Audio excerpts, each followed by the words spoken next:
You might wonder why I keep doing this, keep talking. Maybe because as long as words flow, we resist the silence that threatens to consume us. In a world ruled by quiet fear, speaking softly to someone unseen keeps the human spirit alive. Even if it is just me, alone at a microphone, and you, somewhere hidden, listening with trembling hands. If you have children with you, maybe a younger sibling or a child you found alone, teach them through gestures. Show them how to step softly by doing it, and letting them follow your lead. Show them how to wait, how to breathe quietly, how to listen more than speak. They can learn quickly and adapt better than we imagine. They might be our future if we can keep them safe. If you find a sturdy place with thick walls, consider making it a long-term shelter. Reinforce doors with planks nailed diagonally across, stuff cloth in cracks to muffle sound, create a small entry point that you can lock easily. Over time, you could turn a simple hideout into something more secure, as long as you do not draw attention with noise. If nights become too long and you find yourself growing anxious in the darkness, remember you have done all you could to prepare. Your tools are at hand, your exits planned. Trust your quiet plans. Fear is natural, but you have knowledge and caution on your side. If at dawn you decide to move on, do so without leaving signs of your stay. Brush away footprints in dust, pick up any scraps. Leave no clues for others or infected to track. The cleaner you leave a place, the safer you remain. I have spoken again for a long while. I can feel my voice growing thin. Yet, as before, if I find reason, I may speak again. Until then, remember these many words, hold them inside, and continue your careful journey. The world outside may be filled with hazards, but your mind is sharper now, your steps quieter. Keep going, keep living, and maybe someday we will reclaim what was lost. I find myself drawn to this microphone again. Silence may hold safety, but words can ease the weight of isolation. We have shared so much already, careful steps, quiet meals, the art of staying hidden. Still, there might be more to say, more small pieces of advice to help us endure. This world is harsh and empty, but as long as we think, speak, and listen, we keep a part of the old spirit alive. Let's consider what happens when you must move through an area you passed before. Maybe you visited a certain street or building weeks ago and now want to return. The world changes slowly around us. Debris shifts as weather wears it down. Infected wander and sometimes gather in different spots. When revisiting a place, do not assume it looks the same as before. Approach it as if it were new territory. Check corners you once found clear. Listen at doors you once passed through. That old safe corner might now hold something dangerous. Never grow careless just because you have been somewhere before. Think about how to maintain your clothes and gear. We mentioned cleaning clothes when possible, but what about repairing small tears in your bag or reinforcing your shoes? If you find a needle and thread, guard them well. Sew quietly, pushing the needle through cloth with slow care so it does not snap or squeak. A well-mended bag does not rustle as much, and secure stitching keeps supplies from falling out and making noise. A small detail like a fixed strap can prevent a sudden clatter if something slips free. What if you have managed to gather a few items of trade, dried seeds, a handful of nuts, a clean bandage, and you meet another survivor who seems calm? Trading can help both of you, but do it quietly and fairly. Show what you have. Speak in low tones if you must speak at all. If they offer something you need, accept it with a nod. If they demand too much, back away. Your voice and posture can show you mean no harm, but also that you are not desperate. Sometimes even a silent gesture, holding out your open hand, then slowly placing a small item on the ground, can communicate your intent without a single word. If you are ever forced to hide for a long time in a cramped space, an attic, a narrow closet, try to make it as comfortable as you can without noise. Fold clothing into a makeshift cushion to sit on. If you have paper, write a few words to yourself just to keep your mind occupied. If you have no paper, close your eyes and recall the old world for a moment. But do not lose track of your surroundings. Every now and then, listen for infected outside or for the creak of someone passing. Hiding well means balancing patience with awareness. If the sky grows dark with heavy clouds, consider how this affects your plans. Dark clouds might mean rain or even thunder. We have spoken of using rain and thunder as cover for movement. You could plan your escape from a risky spot right after a loud clap of thunder, stepping on gravel or broken glass when the noise masks your steps. Or you could wait for the rain to patter on roofs and leaves, blending your soft footsteps into the steady rhythm of droplets. Just be careful on wet surfaces. They can cause you to slip, and a fall might bring a painful gasp that could draw unwanted attention. If you find a quiet animal, a turtle by a stream, or a small bird trapped indoors, freeing it gently might help it slip away without making a fuss. Animals can draw infected if they panic and make noise. If you can release a trapped bird silently through a window before it starts to flap wildly, you avoid a possible alarm. Every living thing tries to survive now, and sometimes helping another creature escape silently helps you too. Consider the role of simple tools in daily life. We have mentioned knives, crowbars, and small axes for prying open doors. Think also about softer tools: a wooden spoon to stir water quietly, a piece of cloth tied around a metal handle to keep it from rattling. Tools are not just weapons, they are whatever helps you remain silent and safe. Even a short length of rope, knotted at intervals, can help you climb in silence if you must reach a low rooftop to hide. If you happen upon a place that once served as a workshop, scattered nails, bits of wood, rusted saws, take note. You might return one day to gather parts to reinforce your shelter. Just do not try to hammer nails loudly now. Instead, bring the nails and small scraps back to your safe spot, and see if you can press nails into soft wood by hand, or use quiet pressure methods rather than hammering. If you must hammer, wrap the hammer's head in the nail area with layers of cloth to dull the sound. It may take longer and be less secure, but quiet work beats a solid but noisy fix. When dealing with rationing your food, think about your energy needs. If you plan a day of scouting outside, eat a small portion of something that gives steady strength before you leave. If you plan to lie low and hide in silence, you might eat less to save supplies. Your body and mind must work together. Too hungry, and you might become shaky, knocking something over or breathing too hard. Too full, and you might become drowsy and less alert. Find a balance that keeps you steady. Think about the psychological toll of this quiet struggle. Fear and loneliness can weigh heavily. Finding small ways to keep your mind calm matters as much as finding food. Maybe you hum very softly to yourself while pressing your mouth against a cloth so the sound does not escape. Maybe you count your breaths, or recall a calming memory from the past. A clear mind makes fewer mistakes. When panic comes, close your eyes for a moment, breathe slowly, and remind yourself of all the careful steps you have taken to survive. You have learned a new way of living. You are not helpless. If you approach a road that once was busy, lined with abandoned cars, toppled street signs, you must move with extra care. Cars can become hiding spots for infected that stumbled inside or got trapped somehow. Check each car's interior through the windows if they are clear enough, or if not, poke a long stick inside first to see if anything moves. Avoid slamming doors or stepping on loose car parts. A single car horn going off would be a nightmare, so do not touch the steering wheel or any controls inside a vehicle. If you must rummage for supplies, do it gently, and if something resists, do not force it. If the infected ever seem less active, maybe a stretch of days passes and you see fewer of them, do not drop your guard. They might return in greater numbers at any time. Always assume danger is near. Remaining cautious at all times can feel exhausting, but letting your guard down could cost you everything. If you find a stream of clear water and want to catch fish without making noise, consider slow methods. Some survivors say they have built small traps from sticks and placed them in shallow water, then waited silently at a distance. No splashing, no shouting, just patience. After an hour or two, a fish might wander into the trap. Then you lift it out quietly, wrap it in cloth to keep it from flopping loudly, and move away.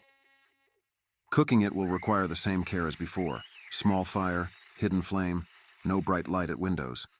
When traveling through unknown territory, set small checkpoints in your mind. That old mailbox, that leaning tree, that broken piece of fence. Mark each checkpoint silently in your memory, so if you must retreat, you can find your way back. Without maps or signs, these simple mental markers can guide you. If you get lost, stay calm. Retrace your steps if possible. Panic leads to rushed movement and noise. If you need to store water but have no proper container, you might find plastic bottles under desks or in old homes. Rinse them if you can. Even if the water is not pure, it is better than nothing. But boil it if you have the chance. If you have no pot, consider using metal cans. Just remember that metal cans can clang if bumped, so handle them with care. If you discover a small refuge in an unexpected place, perhaps a basement that still holds some canned goods, do not consume it all at once. Store some for later. The future is uncertain, and having a hidden supply can ease your mind. Just be sure to leave it sealed quietly. Cover it with a board or a rug so no one else sees it easily. If you return later and find it untouched, it might feel like stumbling upon treasure in a world where treasure no longer means gold and jewels, but clean water and a quiet can of beans. If a large group of infected passes near your shelter, remain still and silent, even if it takes hours. They move eventually. Avoid peeking through cracks if it risks making a sound. Better to wait with your eyes closed, focusing on your hearing. When they finally wander off, wait a bit longer before coming out. Some infected might lag behind, trailing the group by minutes. If you have a companion who becomes ill, tend to them quietly. Wipe their forehead with a damp cloth. Let them rest in the safest, quietest spot you have. Illness weakens the body and can cause moans or coughs.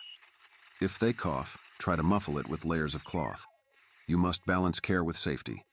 If their illness is severe and they cannot move without making noise, you may have to wait until they improve. Patience again. Perhaps feed them small sips of boiled water if you can manage a fire. A quiet friend who recovers might become your steady partner again, watching your back when you venture out. Think about lighting. If night falls and you must see something inside your shelter, use a tiny light source. Perhaps you found a small flashlight with weak batteries. Shield it with your hand, point it at the floor, never at windows. Just a brief flicker to find what you need, then turn it off. Darkness is safer than a bright beam that calls out to the infected like a signal. If you climb a tree to hide, pick one with strong, thick branches that do not creak. Test each branch slowly. Once perched up there, remain still. Movement makes leaves rustle. If infected pass below, they may not think to look up unless they see movement.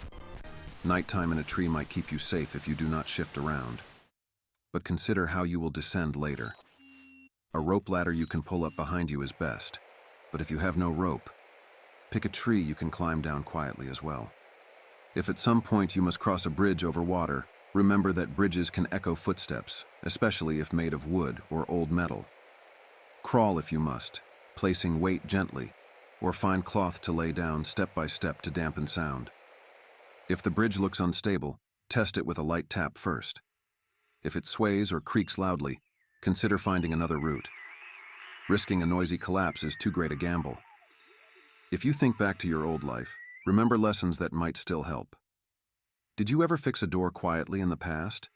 Sew a shirt by candlelight? Carry groceries without rattling bags? Small mundane memories can guide you now. We once took such tasks for granted. Now they are survival skills. Anything that teaches you to move softly or handle objects without clanging helps.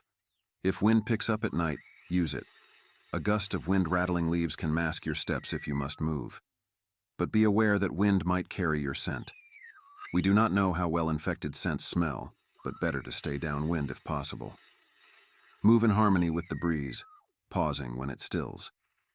If you encounter a place where someone tried to build a safe zone, makeshift walls, piles of rubble arranged as barricades, approach slowly. It might now be abandoned or worse, overrun by infected trapped inside. Do not assume it is safe just because it looks fortified. Check from a distance. Look for signs of life or for infected moaning inside. A fortress turned prison is not what you seek. If you ever find yourself cornered in a tight hallway with infected approaching, sometimes your only option is to retreat slowly and silently, hoping they do not see you. If you must fight, aim well and quietly. Try not to let them moan loudly. If you have no choice, do it swiftly and then leave before others come to investigate any sound. Think about how to handle metal doors. Metal doors can squeak loudly when opened. If you must open one, push slowly, and if you have oil or grease from old food cans, apply it to the hinges first. A few drops of old cooking oil can silence a hinge and save your life. Always listen before you open a door, and open it just a crack at first to see what lies beyond. If you find a stash of medical supplies, bandages, simple painkillers, treat them like gold. Good bandages keep wounds clean and quiet. Painkillers, taken in small amounts, can help you endure silent escapes despite an ache or injury. Do not waste these supplies on minor discomfort. Save them for when you truly need them. If days stretch on and you find yourself lacking in hope, recall that you have survived so far by using your mind, your quiet steps, and your patience. Each sunrise means you overcame another night. Each small bit of food or clean sip of water is proof that you can adapt to this harsh new world. Hope may be a soft thing, but it glows in silence, guiding you when there are no bright lights left. If you find a place with old bedding, mattresses or cushions, consider making them smaller by cutting or tearing them, as quietly as you can, into manageable pieces. A small cushion can soften a floorboard that creaks under your weight, or help you sleep more quietly. Hide these pieces so others or infected do not notice them easily. If at some point you discover that the infected have patterns linked to time of day, maybe they cluster in open areas at midday or drift into alleys at dusk, use that pattern. Time your movements to slip behind them when they move away, but never rely too strongly on patterns. They might change, and you must remain flexible, ready to alter your plans at the slightest sign of a shift. If you meet someone who can share knowledge, perhaps they know which plants are safe to eat, learn from them. Even a whispered lesson can help you find new food sources. If they know a route with fewer infected, memorize it quickly. But do not give away your own shelter location. Share general advice in return, maybe how to climb quietly, or how to dull a hinge's squeak. Exchange what you can spare, hold back what you must. If insects bother you at night, mosquitoes buzzing, ants crawling, try to sweep them away gently without slapping loudly. Sometimes lighting a bit of dry leaf in a small covered container can create gentle smoke that repels insects without drawing too much attention, as long as you keep it very low and contained. Just be sure no infected are near to smell the smoke.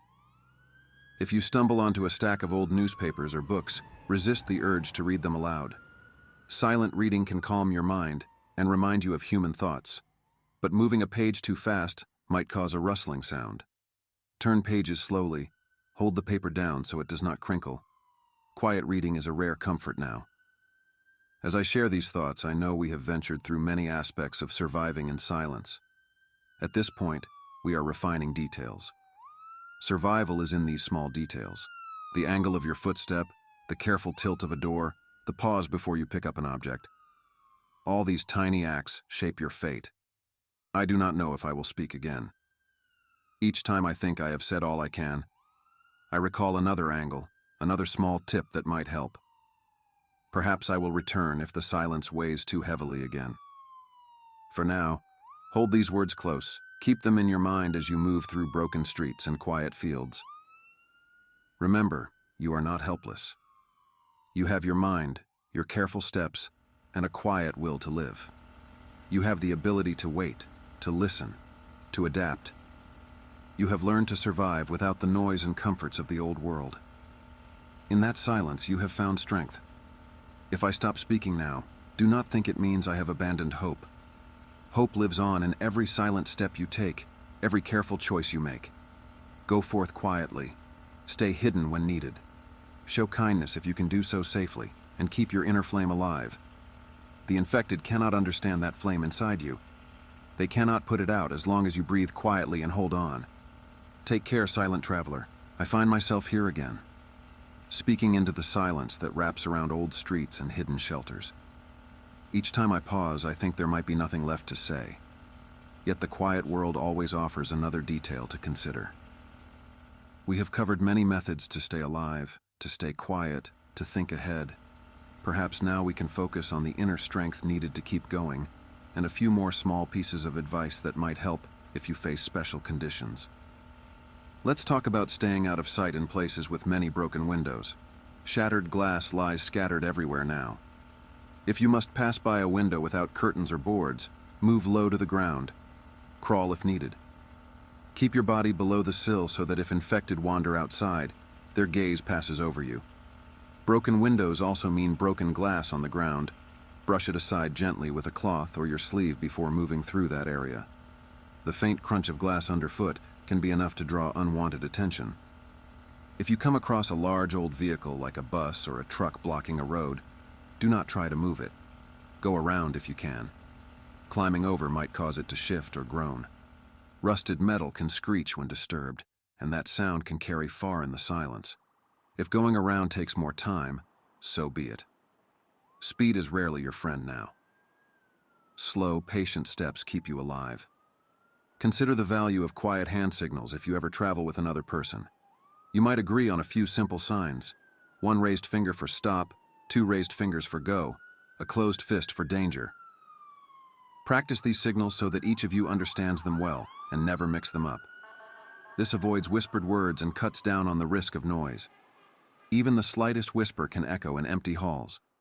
If night is falling and you find yourself in open ground, look for a shallow ditch or a small hollow in the earth where you can lie low. Avoid lying on bare gravel or debris that might shift when you move.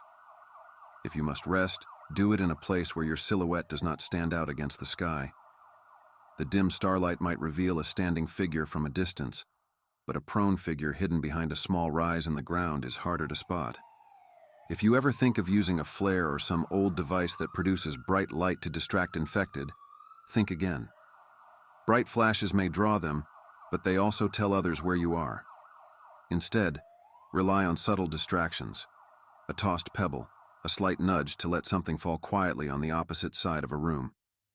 Anything that draws infected away without giving yourself away is better than a large, attention-grabbing light. When dealing with hunger and thirst, remember that your mood and judgment waver when you are weak. If you feel too hungry, you might rush and cause noise. If too thirsty, you might cough. Before you reach that point, plan. Find small, steady ways to keep yourself just well enough to stay calm. If you have a bit of dried food, nibble slowly to make it last and to keep your energy even. Sip water carefully. Do not gulp it. Every action is measured now. If you consider making a long journey, perhaps you heard a rumor of a safer area far away. Break the journey into small sections. Each evening, find a hideout to rest in before darkness makes travel too risky. Mark your route quietly in your mind, choosing landmarks like a bent tree or a car with a missing door. Avoid well-known landmarks that others might also choose. Pick subtle things that mean something to you alone. If you hear infected moaning in the distance, try to judge their numbers by the layering of sounds. 1 or 2 produce a certain hollow tone, while many together create a sort of distant, grim chorus. If you sense that there are too many ahead, change direction. No matter how urgent your path might seem, facing a large group head-on is never wise. If you find old rope, test its strength before using it to climb or secure anything. Pull it gently, listen for fibers snapping. If it seems weak, twist it together with strips of cloth to add strength. When you climb, do it slowly. A sudden slip and gasp can be your end. If you must tie something down, do so with firm but quiet knots. If at times you feel a dull ache of sadness or longing, know that it is normal. We have lost so much, and living in silence and fear weighs on the heart. Acknowledge your feelings quietly. Even a few minutes spent remembering a gentle voice from the past, or a warm afternoon before all this started, can keep your mind grounded. Just do not let sadness lead you to reckless moves. Honor memories while staying alert. If you ever need to open a can of food and have no proper opener, try careful methods. Maybe a flat stone rubbed against the sealed edge to wear it down slowly, or a small blade slipped under the rim and twisted gently. This takes patience, but keeps noise low. Do it in a safe, sheltered place. If you struggle too much and risk a loud snap, pause and rethink. Consider the risk of infection from ordinary wounds. Even a small cut can become a hazard if it festers. Keep a bit of cloth clean if possible. Boil it in water when you can. Let it dry in a hidden, sunny spot. A clean dressing for a wound is worth more than fancy gear now. Infection from a dirty scratch can cause fever and coughing, which could give you away. If you must move through a forest at dusk, Note that shadows play tricks on the eyes. Walk slowly. Rest often to listen. Sometimes infected stumble on roots and make a slight thud when they fall. Such a sound can warn you that they are near. Birds might remain quiet if infected wander below their nests, so silence in a forest can be both friend and foe. Learn to distinguish between peaceful silence and the tense silence that might mean something lurks close. If you find an abandoned campsite, remnants of a small fire, footprints, some scattered belongings, approach carefully. Whoever used it may return, or infected may have found it. Look from a distance before stepping in. If you decide to take anything, do so gently. A pot or a spoon might clang if lifted carelessly. Pad your hands with cloth before picking up metal items. Also, consider that taking all you see might anger whoever camped there. If you believe they might still live, leave something behind, or try not to disturb their arrangement too much. If rain soaks you, dry off as soon as you can. Wet clothes can make you shiver, and shivering can produce slight noises, not to mention weakening you. Wring out your clothes quietly. Find a place out of sight where a breeze can dry them. If you must move in wet clothes, step even more carefully. Wet fabric rubbing against your body can create faint sounds. If your eyes strain in the dark, rest them. Close your eyes for a short while in complete silence. Listen instead of looking. Sometimes hearing a faint shuffle is better than trying to see through darkness and risking a misstep. If you have a companion, take turns using eyes and ears. One watches while the other listens with eyes closed, then switch. This can sharpen your senses. If you wonder about large animals, bears, wolves, or similar creatures, know that they also adapt. They might be rare now, or have changed their patterns. If you ever encounter a large animal, remain calm. Sudden fright can make you scream or run, both terrible choices. Instead, back away slowly. If the animal remains still, you do the same. Let it pass without drawing attention. The infected are not your only worry, but they are often the main one. Still, be ready for anything. If you find a door that must be opened but is locked, try quiet methods first.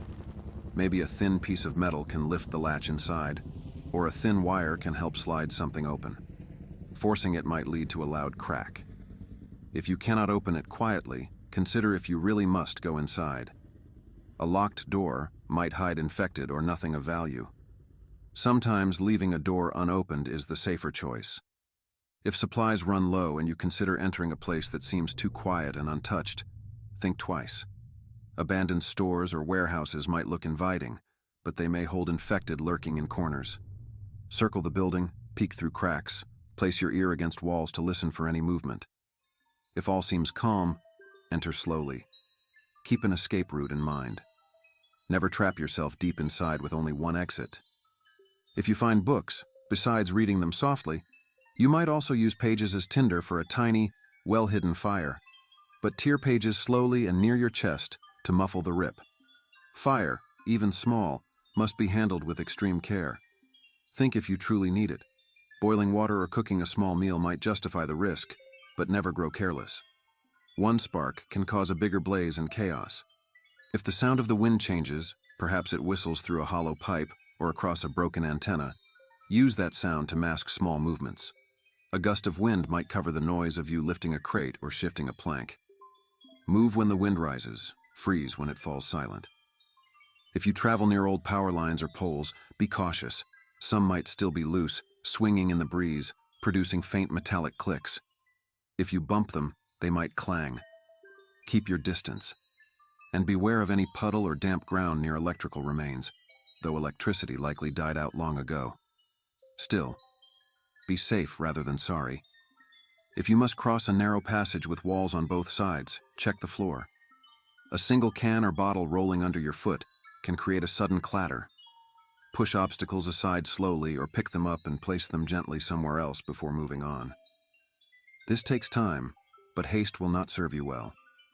If you think about trying to farm or grow something long-term, remember that farming means staying in one place often.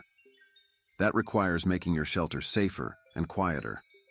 You would need to set up watchers, rotate tasks, and ensure that tending plants does not draw attention with rustling leaves or breaking branches.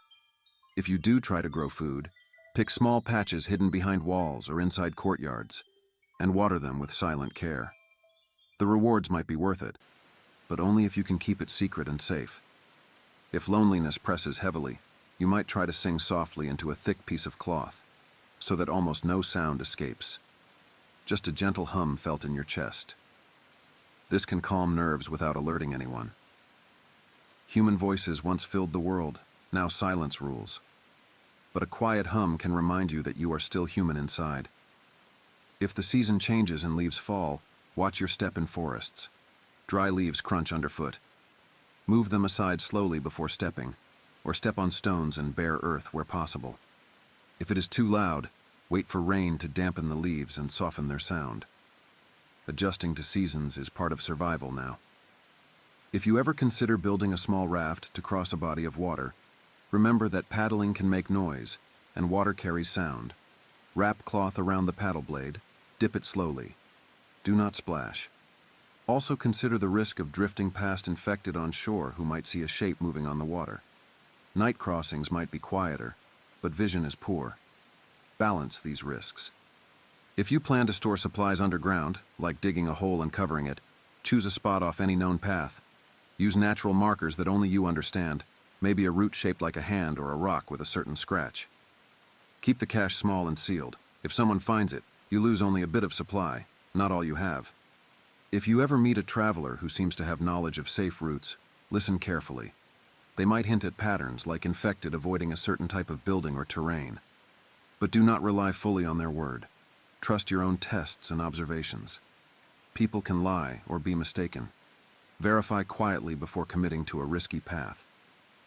If fear strikes you suddenly, maybe you see a large shape in the gloom, freeze.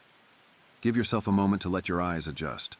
Often a harmless shape of debris or a twisted branch can appear like something threatening at first glance. By waiting calmly, you avoid a panicked move. Panic is the enemy of quiet. If you have extra cloth, consider wrapping the handles of your tools. A metal handle rattling against your belt can give you away. Cloth muffles it. Also, keep small objects in soft bags, not in cans that clang. If you find old clothing too large for you, cut it into strips to wrap around anything that might produce noise. If you must descend a staircase, test each step gently before placing full weight. Some steps might creak more than others. Learn which side of the step is quieter. Maybe the edge closest to the wall is more solid. Move slowly, breathe steadily. Rushing downstairs is rarely wise. If you set a simple trap for animals, for food, check it softly. Do not rush in if you see movement. If an animal is caught, approach calmly and end it quickly to avoid cries. If you find the trap empty, remove it silently to avoid leaving clues for others. Each action is deliberate now. If lightning flashes and you see a group of infected in that brief glare, remember their position. Once darkness returns, you know where they stood. Use that mental picture to navigate around them. Do not rely on another flash coming at the right time.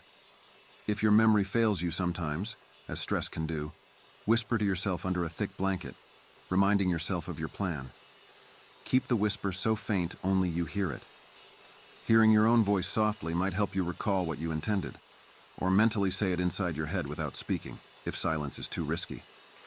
If you find that you have done all you can to remain safe in one place, but still feel uneasy, trust your instincts.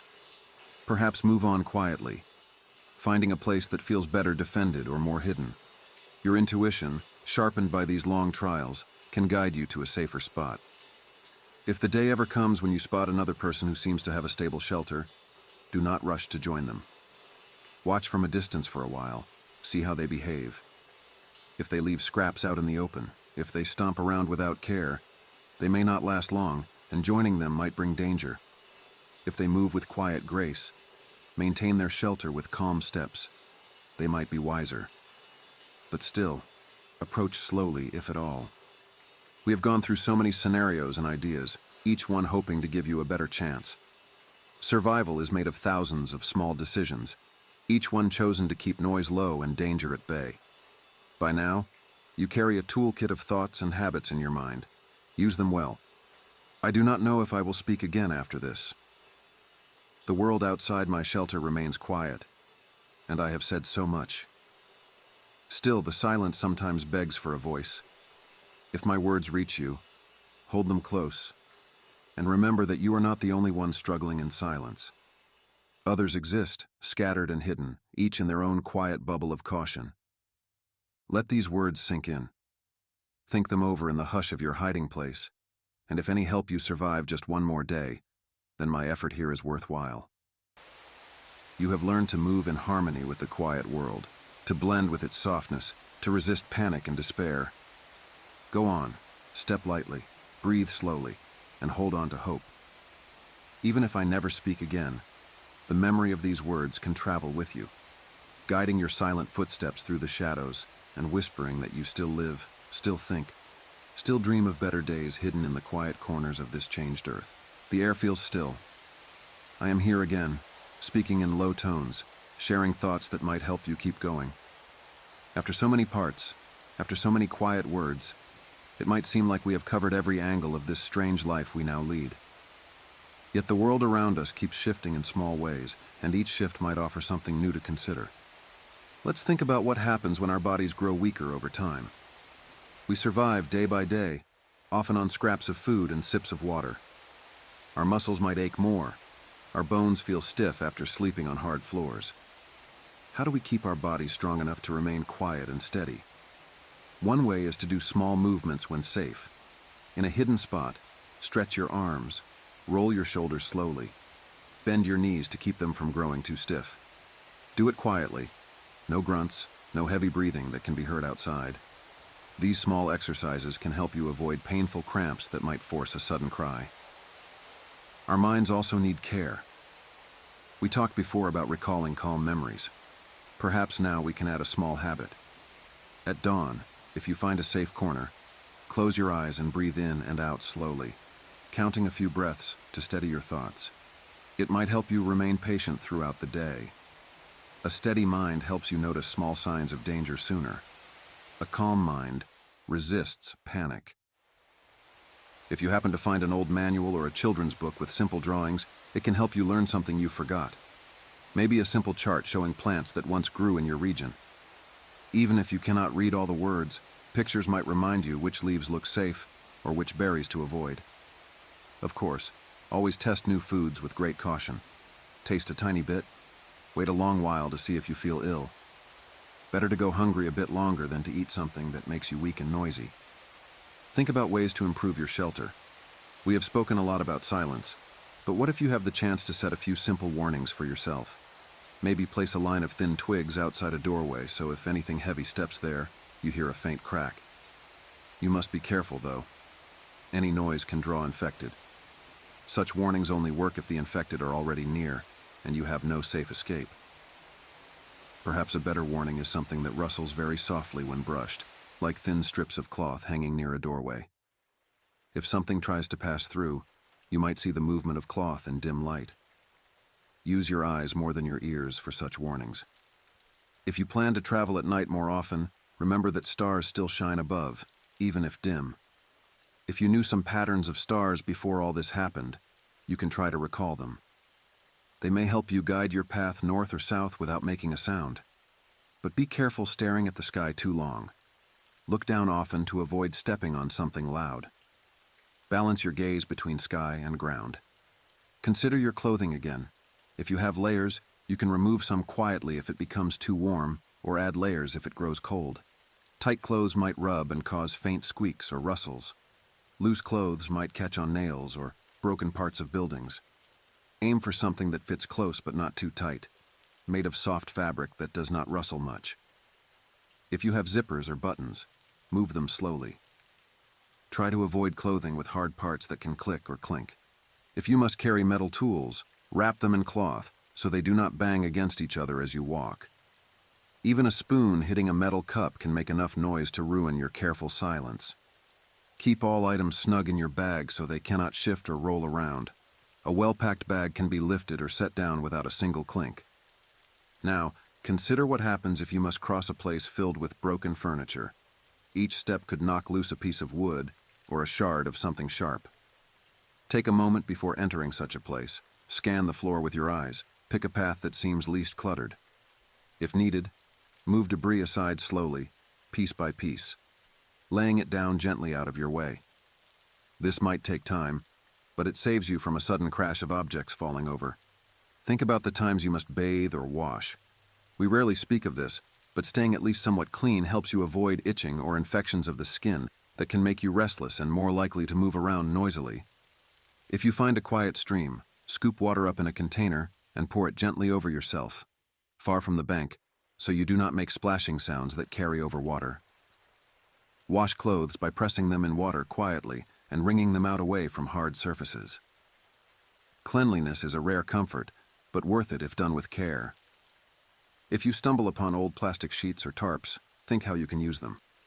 A tarp can block a drafty window, muffling outside noise a bit and preventing wind from causing rattling inside. It can also be placed under your sleeping spot to keep moisture away and reduce the sound of shifting on a rough floor.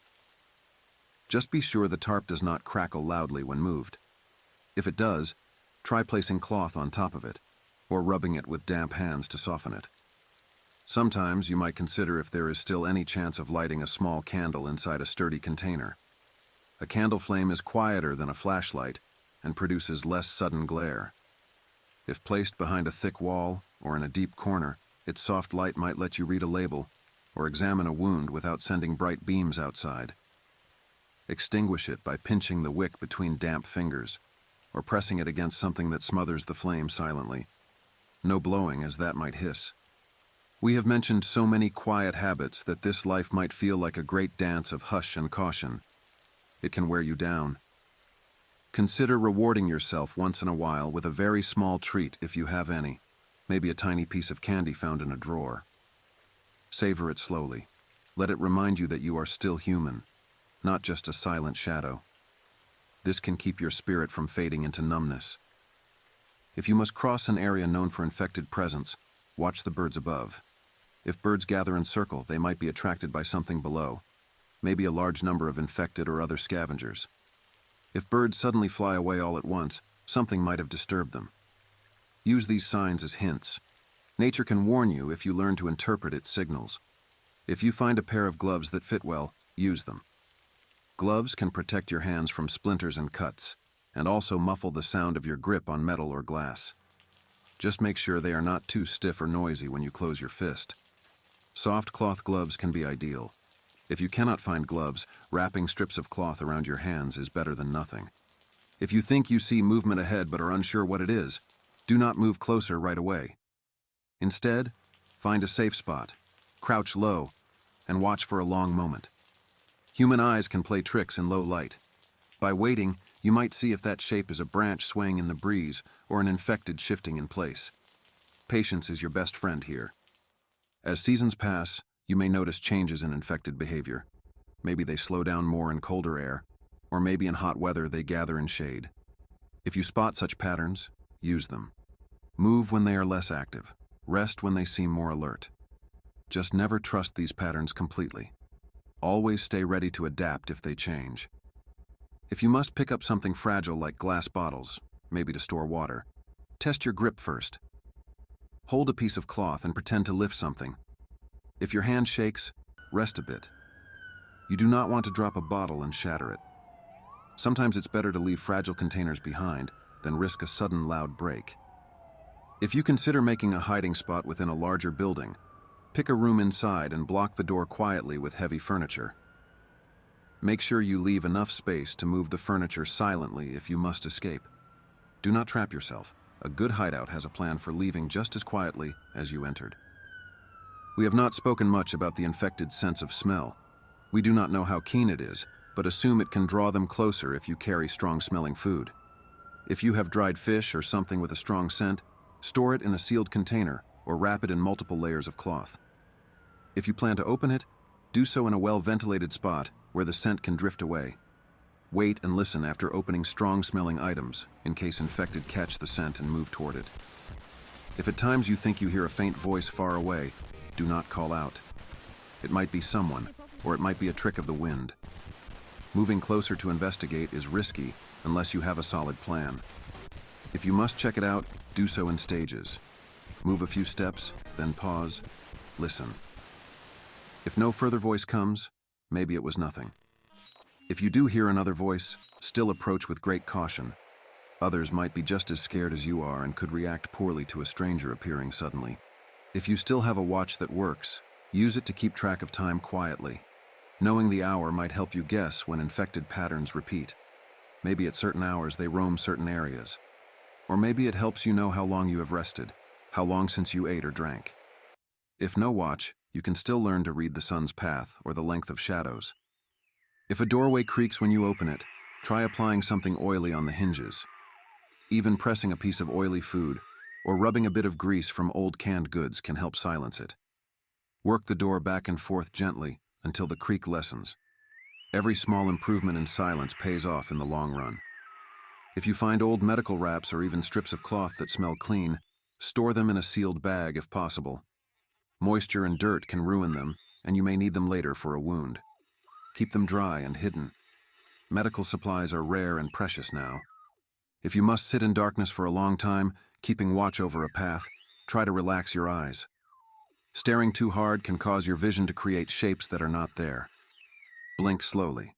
Shift your gaze slightly now and then. Listen for clues as much as you look. If luck allows you to find a small patch of edible plants, maybe you learned which are safe, harvest them quietly and leave the spot looking undisturbed. If infected or others come by later, they may not guess you took anything. Always leave nature as you found it if possible. Standing broken stalks or trampled leaves can show you were there. If you store water in bottles, check them before each journey. A crack in a bottle can cause it to drip, and dripping might make a faint but steady sound. Even a drop falling onto a hard surface can sound louder in quiet surroundings. Wrap cloth around the base of a bottle to catch any leaks and muffle drips, or store it where drips fall onto something soft and silent. If you share your shelter with another person, establish signals for waking each other without words. A light tap on the shoulder, 2 gentle taps means wake up. 1 tap might mean quiet, danger near. Agree on these beforehand so you do not startle them into making noise. If you must handle rusted metal, do so gently. Rust can flake off and fall, making tiny sounds if it hits a hard surface. Better to do such tasks over a piece of cloth spread on the ground to catch flakes. Thinking ahead saves you from sudden noise. If your shoes wear out, consider wrapping your feet in layers of cloth or soft leather if you find it. Soft, padded steps help you move quietly even over rough ground. Just ensure it's tied well so the wrapping does not slip off mid-step and cause you to stumble. If you rely on a hidden stash of supplies, remember to rotate what you use. If you found canned goods, use older ones first so they do not spoil. If you have nuts or dried fruit, check them now and then to ensure no insects got in. Silent survival also means careful management of what little you have. If at some point you manage to form a small group with 1 or 2 others, keep your group small. A large group makes more noise, is harder to coordinate silently. A small group, well trained in silence and hand signals, can move like one quiet body. Work on trust slowly, by sharing small tasks and proving you can keep calm under stress. If heavy rain comes and floods certain paths, be careful crossing muddy ground. Your footsteps can suck and squelch in mud, making noise. Try stepping on stones or fallen branches to avoid direct contact with mud. Or wait until the ground dries a bit if you have the time. Never force a noisy path if you can find another route. If you must pry open a locked box for something important, wrap the box in a thick cloth and press it against your body to muffle sound as you work it open. Go slow, apply pressure gradually. If it snaps open too fast, it might clank. Think of every action in slow motion, steady and controlled. As days pass, you may realize that you have adapted to this new life. You move more quietly, think more carefully. This is a sad victory in a way, but a victory all the same. It shows that humans can learn and survive, even in silence and darkness. If the future ever brightens, if infected fade away or people rebuild quiet communities, these quiet skills might still help. Silence can be peaceful, not just fearful. Until that time, silence remains your shield. I know I keep returning to the same ideas: patience, caution, waiting, careful steps. But that is what survival is now. Repetition forms habits, and habits keep you safe. If this seems dull, remember that dullness is better than chaos. Calm steps mean fewer mistakes. If at last you find a place where infected rarely appear, consider if you can slowly improve it. Sweep away loose debris, pad the floors with cloth, create a sleeping spot where you can rest without rolling onto noisy objects. A bit of comfort helps keep your mind stable. Just do not grow careless. Improvements must never make you forget the risks outside. We have reached another long series of words, another passing of ideas from one unseen mind to another. You might wonder if I will ever truly stop. Perhaps I will, perhaps not. Maybe as long as we both survive, me at this microphone, you listening somewhere, I will find more things to say. Or maybe these last words are enough for now. Keep these thoughts close as you move under quiet skies. Keep your steps soft, your mind steady, and your heart hopeful. Even without voices singing or laughter echoing in halls, you carry a quiet spark inside. Protect that spark. It belongs to us, the living, who refuse to yield to silence without meaning. I will let my voice rest again. Remember what we have learned and take it with you into the silent days ahead. If I speak again, we will find more details to explore. But if not, you have enough to guide you for a long while. Travel safely in hush and shadow, and may you remain unseen and unheard by all that threatens you. It seems my voice returns once more, drawn by the quiet emptiness outside. Perhaps I continue because in this strange, still world, a whisper of guidance may help steady a trembling heart somewhere far away. We have walked through many details of careful living by now. We have shaped a way of moving and thinking that might keep you safe in a time without the comfort of normal life. There might still be a few more small steps to consider, more angles to cover. Even if we repeat certain ideas, the quiet hum of these words can remind you that you are not alone in learning how to survive. Let's talk about movement through farmland or orchards, if you are lucky enough to find such places. Old fields, once tilled by machines and busy hands, now lie abandoned. Trees might still bear a few wild fruits, though likely smaller and less sweet than before. If you attempt to gather them, approach slowly. The slightest rustle of leaves can carry in the hush. Pluck fruits gently, cupping your hand under them so they do not drop and hit the ground with a thud. If you must climb a tree, test each branch carefully. Even a small crack can sound sharp in the still air. Work low to the ground if possible, or pick only what you can reach without climbing. An apple rolling down a branch and dropping can feel like a shout in these quiet lands. If you need to cross old irrigation ditches, remember that dried mud can crack loudly under pressure. Step on firmer ground if possible, or place flat stones as stepping points to avoid sudden crunches. Balance is key. Walk with slightly bent knees, distributing weight slowly. Think of each footstep as a careful decision, not just a simple move. Over time, such habits become second nature. We have mentioned weather many times.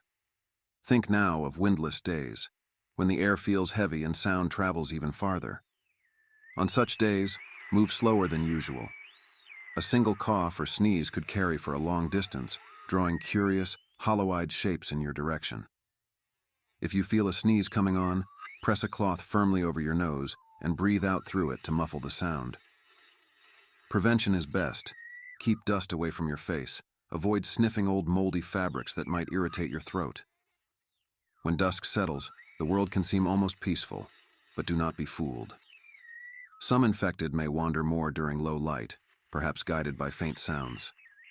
In dim light, rely on your ears as much as your eyes. Listen for soft shuffles. Learn to distinguish normal night sounds, gentle breezes shifting leaves, distant drip of water, from the faint scuff of an infected foot dragging on asphalt. Knowing these subtle differences can mean the difference between slipping away unseen or stumbling into danger. If you consider building a silent alarm to alert you if something approaches your shelter at night, think of natural materials. A string tied to small twigs arranged in a pattern that falls silently at your feet rather than clattering. Or a piece of cloth hung at ankle height near a doorway, so if something passes, it brushes your leg and wakes you. Such alarms rely on touch rather than sound, making them safer. Avoid placing noisy objects like cans or metal pieces. Sound-based alarms help you only once, but then draw more threats. If you come across an old storage shed with tools inside, think carefully before taking them. Heavy tools are often metal and can clank. If you really need a tool, wrap it in cloth before lifting it from the shelf. When you carry it away, hold it firmly against your body so it cannot swing. If it feels too awkward, leave it behind. Survival favors those who keep noise low and movement unencumbered. We have spoken of mental health more than once, but let's add another layer. Nightmares might trouble you after a close call. You might wake suddenly, heart racing, about to shout. Before you sleep, remind yourself that if fear wakes you, you must remain silent. Maybe hold a cloth in your hand while sleeping, so if you bolt upright, you can press it to your mouth. Train yourself gently. If you wake suddenly, do not gasp loudly. Instead, force a slow exhale through cloth, calming your breath. Over time, you can shape even your panic into quiet forms. Consider how to deal with minor injuries that make you wince. A twisted ankle that threatens a sudden cry when you step wrong, or a splinter that might cause a hiss of pain if touched. Before treating an injury, prepare a space free of sharp debris. Bite down on cloth if you must pull out a splinter. This muffles accidental sounds of pain. When tending a bruise or sprain, move slowly and breathe calmly. Pain must be managed in silence, as harsh as that sounds. Let's think about groups of infected again. If you see several gathered in a spot, do not assume they are unaware of you just because they stand still. They may respond quickly to any sound or sudden motion. Keep a wide distance. If forced to pass somewhat close, wait for a natural sound, maybe a distant creak of an old billboard swaying in the wind, to mask a few steps. Move during such cover noises. If no cover noise arises, stay put until they wander away. Patience can turn hours of waiting into life saved. If at some point you need to pass through a body of water, let's say you must wade through a shallow stream, do it with extreme care. Water can carry sound, a splash can echo. Move slowly, sliding your feet along the bottom rather than lifting them high. Break the surface tension as gently as possible. Keep your upper body steady to prevent droplets from falling noisily. If necessary, pick a time when some natural noise occurs, like a gentle breeze rattling branches, to mask the faint sound of water movement. For long-term survival, you might wonder if you can set small traps for infected. A dangerous notion. Most traps that harm infected risk making noise and attracting more. A safer thought might be to use barriers that guide infected away from your safe routes. For example, if you quietly drag some light debris to block a certain path, infected may move around it, clearing another route for you. Always keep control of the environment in subtle ways rather than direct confrontation. If you think about lighting a small hidden lantern, maybe you found an old oil lamp. Adjust the wick so it burns low and does not hiss. Keep it shielded behind thick walls or a closed door that you can open just a crack to let out a bit of light. The glow should never escape into open air where distant infected might see it. As soon as you finish what you needed light for, extinguish the flame quietly. Do not let a lamp burn longer than needed.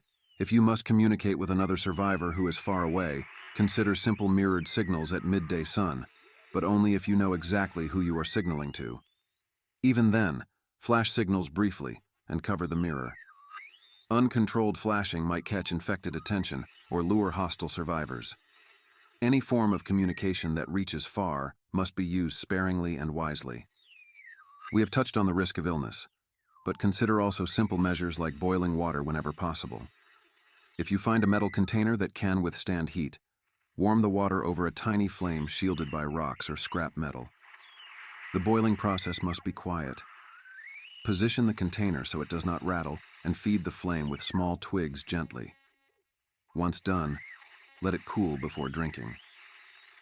Safe water reduces your chance of coughing and weakening yourself.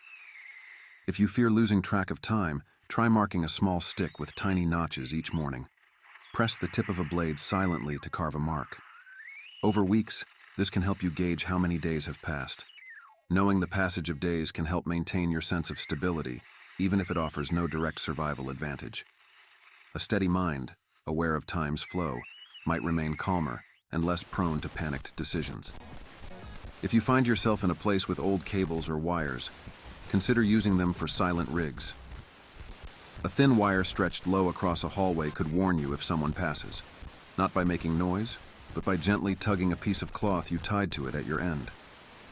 This lets you feel the movement rather than hear it. Sense-based alarms that rely on touch or sight rather than sound are often safer. If the infected numbers ever seem to lessen in your area, maybe you see fewer each day, do not assume it is over. They might simply be roaming elsewhere for a while.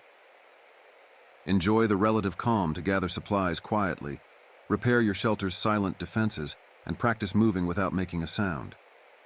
If they return, you will be even better prepared. If you worry about animals that might be active at night, wild dogs for example, treat them as carefully as infected. An animal's bark or growl can set off a chain reaction. Try leaving a silent path of safe passage by avoiding their nesting areas. If you must pass near them, do so with extra caution. Animals can hear the faintest crack.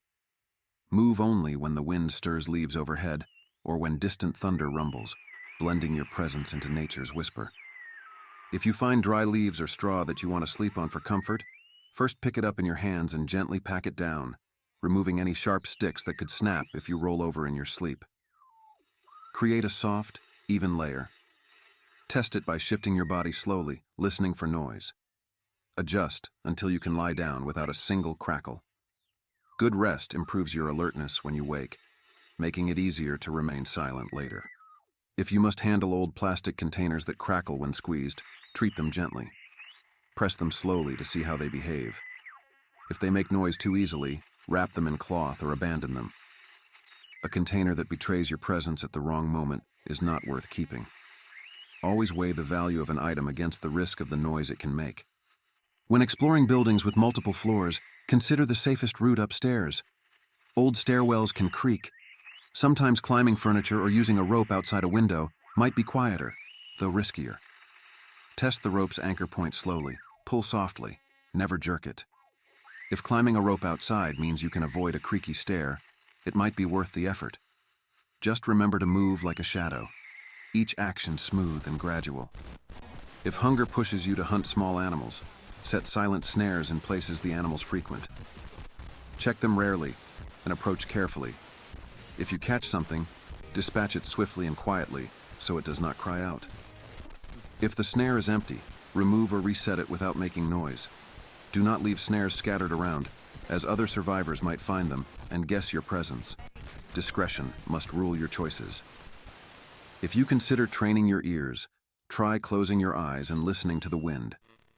Count how many distinct sounds you can identify. Rustling leaves, distant dripping water, maybe the faint movement of a loose shutter. Over time, you become better at detecting what is normal and what is out of place. The day you hear an extra sound, something that does not fit the usual pattern, you can guess danger before it arrives. If heavy rain falls, take advantage to move slightly faster than usual, as rain masks some noise. But remember that wet surfaces can cause sliding. Keep your steps as careful as always, just a bit more confident that small sounds may be lost in the patter of raindrops. Yet do not grow too bold. One slip, one loud grunt, can undo your advantage. If your shelter has a door that does not close fully, consider wedging soft fabric into the gap to prevent it from banging if wind picks up. Even a tiny tap of wood against wood can echo in silence. Such small adjustments cost you nothing but time and can save you from sudden tension if infected come near. If you find a small garden plot still holding root vegetables, try harvesting them quietly. Gently loosen soil with a stick rather than pulling hard. If the vegetable resists, wiggle it slowly. Sudden snaps of roots breaking can be sharper than you might think. Once harvested, brush off excess dirt softly. Do not bang them together to clean them. Every step remains gentle, as if you are a guest in a sleeping world. If you think about making a small raft from planks, remember that hammering nails is too loud. Instead, tie things together with rope and cloth strips. Press joints firmly and let them settle. A raft that creaks with each paddle stroke is dangerous.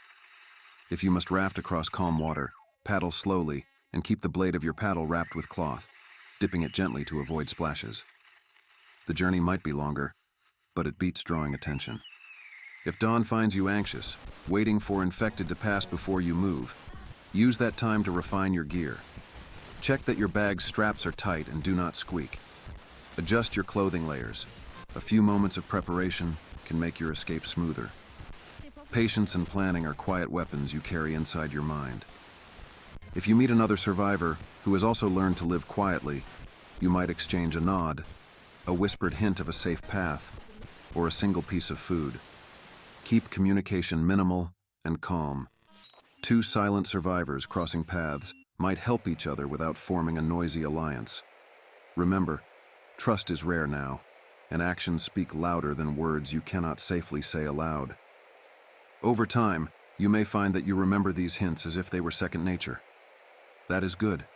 The world is no longer friendly to careless actions. Each silent technique learned is another layer of armor between you and the dangers outside. Embrace the quiet. Let it guide your steps. Steady your breathing. Shape your thoughts. If you must stop speaking or thinking for a while, that is fine. Silence is a friend, not just a threat. Silence can hold warmth if you treat it kindly. In silence, you hear your own heartbeat and know you are alive. By now, we have explored countless ways to survive. How to move, how to eat, how to rest, how to handle tools, how to mend wounds, how to watch infected from a safe distance, how to sense their presence without giving yourself away. Perhaps we have said almost all there is to say. Yet as long as we live, we adapt. You may find your own new tricks over time. If you do, cherish them. Every quiet skill is another key to living one more day.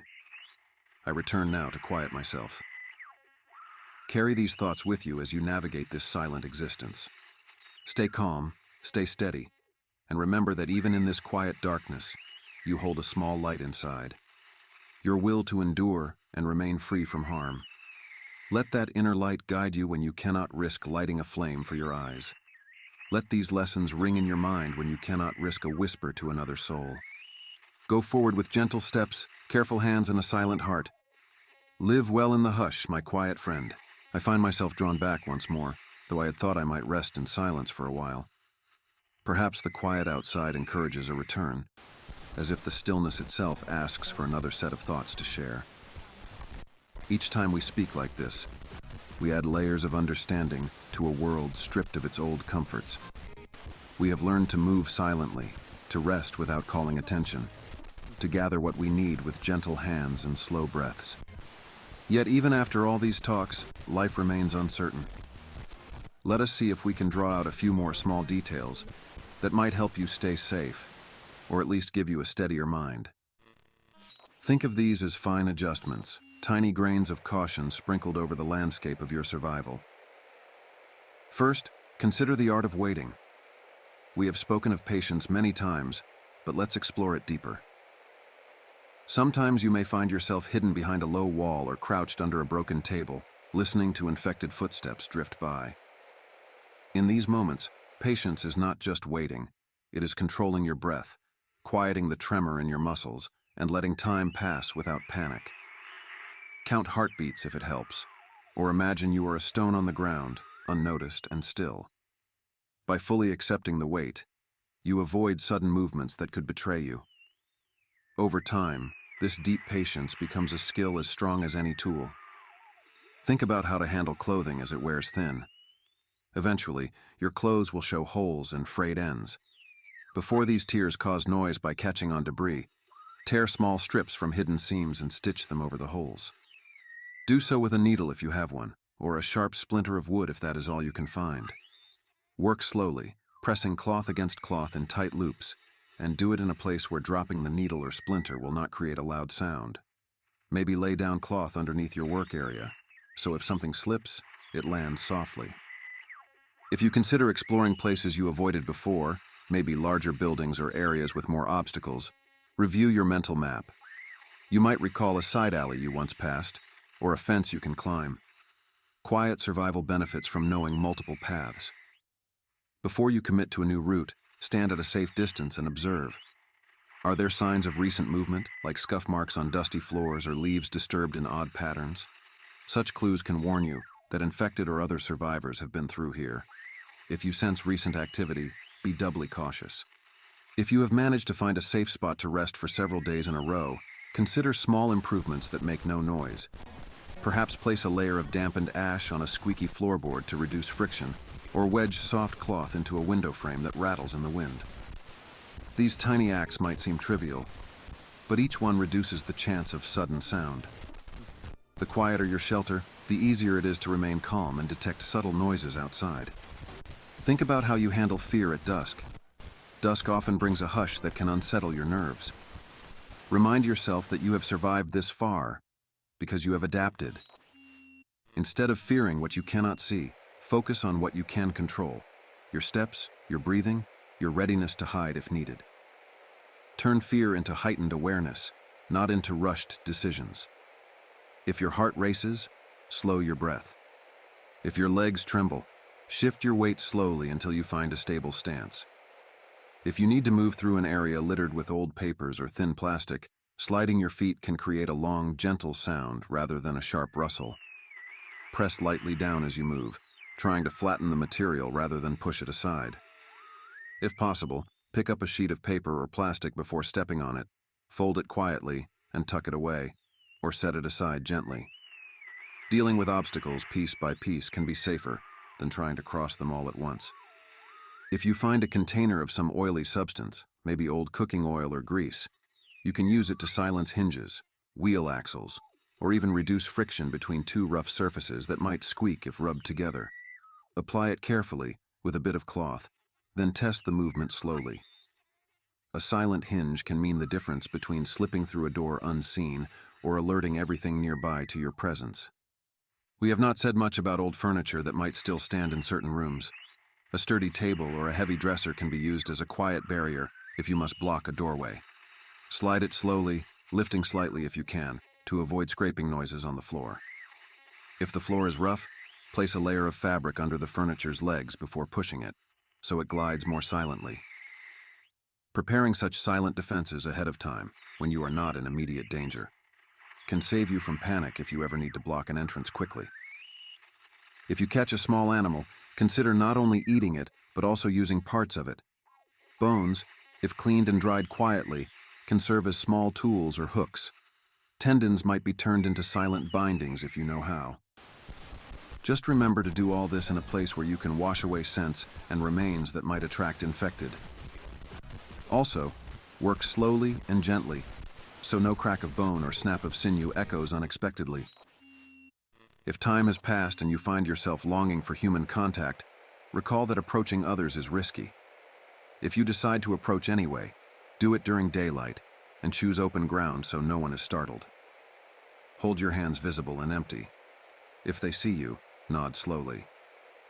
Do not speak unless necessary, and if you must speak, whisper softly.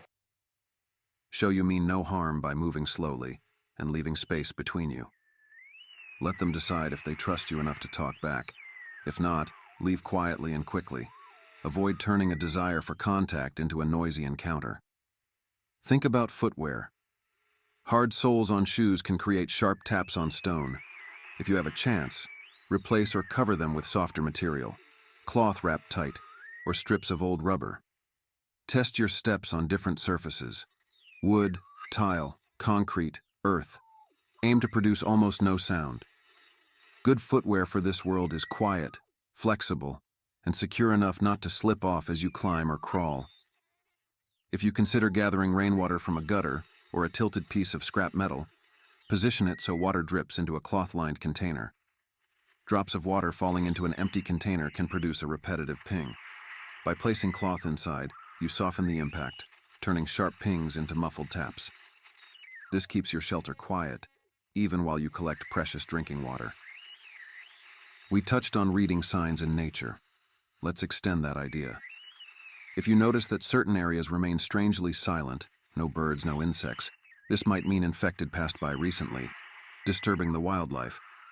On the other hand, if you hear a distant rustle of small creatures going about their lives, it might mean fewer infected nearby. While not always reliable, such hints can guide you where to move or rest. Consider how to manage a cough or a sore throat.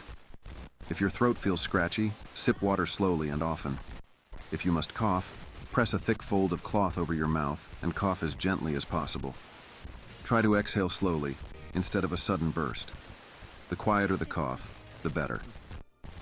If you can find any mild plants known to soothe throats, if you remember such knowledge from before, chew them silently and swallow slowly.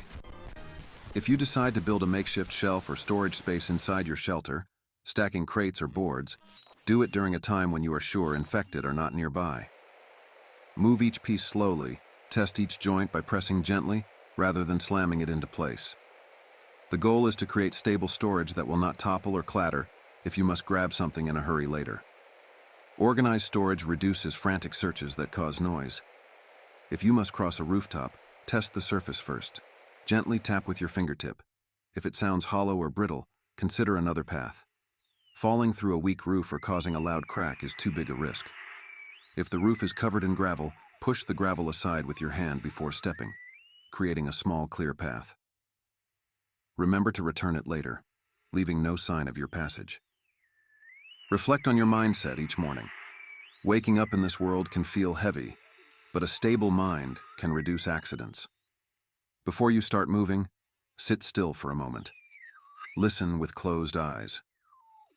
Identify at least 3 quiet sounds, maybe a faint breeze, a distant drip, and your own slow breathing. This small exercise helps center you in the present moment, sharpening your focus for the careful actions to come. If you find an object that might serve as a decoy, something you can toss to draw infected away, practice tossing it silently. Grip it firmly, swing your arm slowly, and release smoothly so it lands with a soft thud rather than a sharp crash. You might wrap the object in cloth to reduce noise on impact. Also, aim for a spot that will not roll or bounce loudly. A gentle thump behind a wall could lure infected in that direction while you slip away in the opposite. If you gather any seeds for future planting, store them in a quiet container, a cloth pouch rather than a tin can. Rustling seeds in a can can produce a continuous rattle if you run or shift position. Cloth pouches pressed flat and tied securely make almost no sound. Label them in your mind or with a small scratch mark on the cloth, so you know which seeds are which. Even if planting is far from your current plan, having seeds quietly stored might help one day. If someone tries to follow you and you want to lose them silently, choose a path with natural sound cover, leaves rustling, old metal signs creaking in a light wind. Move when these sounds occur. Freeze when they fade. Without a visual cue, they may lose track of you. Avoid stepping on anything that makes unique noises that they can pinpoint. By blending into background whispers, you become nearly impossible to track.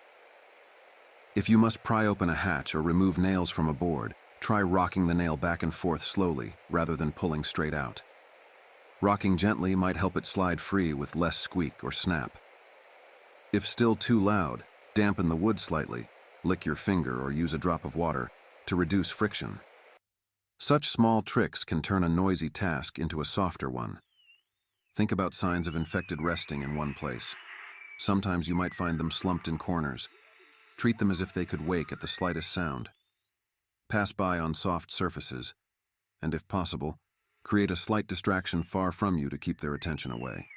A gentle toss of a pebble might suffice. Just be sure you have enough cover and distance before making any move. If you find yourself in a valley where sound might echo, be extra cautious. Even small noises can bounce between slopes. Move at times of the day when maybe a gentle breeze or distant water flow adds background noise.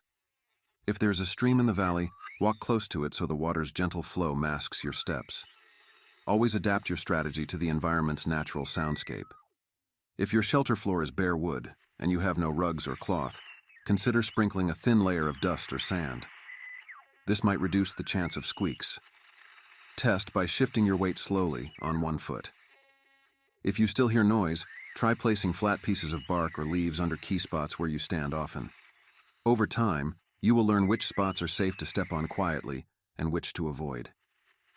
If you store items in a pile, stack them in a way that removing one does not cause the rest to tumble. Practice removing an item slowly, supporting others with your free hand. Plan how you will access each thing quietly. Organized piles with larger items at the bottom and smaller ones at the top might help. Think of it as a quiet puzzle you solve before danger arises. If thunder approaches, consider using the thunderclaps to mask risky actions like breaking a small piece of wood or adjusting a stuck window. Wait for the thunder, then act at its peak. This technique requires timing. Practice on minor tasks first. The natural world offers moments of cover if you remain patient enough to use them. If you must cross a field at night, move when the moon is behind a cloud, reducing your silhouette.